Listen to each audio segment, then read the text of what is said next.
L'homme qui parlait tout seul dans la gare centrale de Munich, quelle langue parlait-il?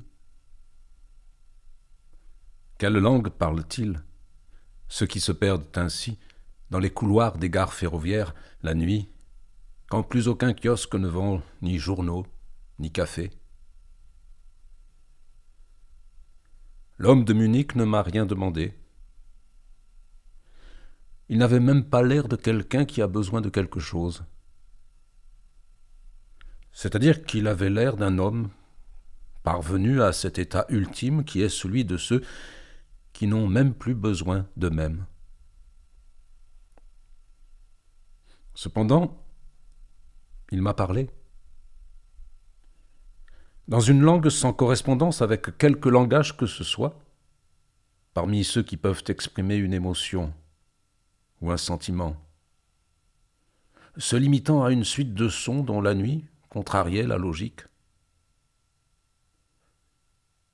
Me demandait-il si à tout hasard je comprenais sa langue? Ou voulait-il me dire son nom? D'où il venait, à cette heure où plus aucun train n'arrivait ni ne partait?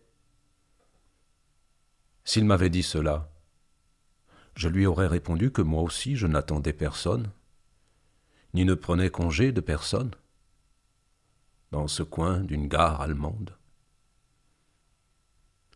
Mais j'aurais pu lui rappeler qu'il y a des rencontres qui ne dépendent que du hasard et qui n'ont besoin d'aucun arrangement préalable pour se réaliser. C'est alors que les horoscopes prennent du sens. Et la vie elle-même, au-delà d'eux, accorde une destinée à la solitude qui pousse quelqu'un vers une gare déserte, à l'heure où l'on n'achète plus de journaux, où l'on ne boit plus de café, restituant ainsi un reliquat d'âme au corps absent, ce qu'il faut pour établir un dialogue, bien que tous deux nous soyons l'ombre de l'autre. C'est qu'à certaines heures de la nuit, personne ne peut garantir sa propre réalité,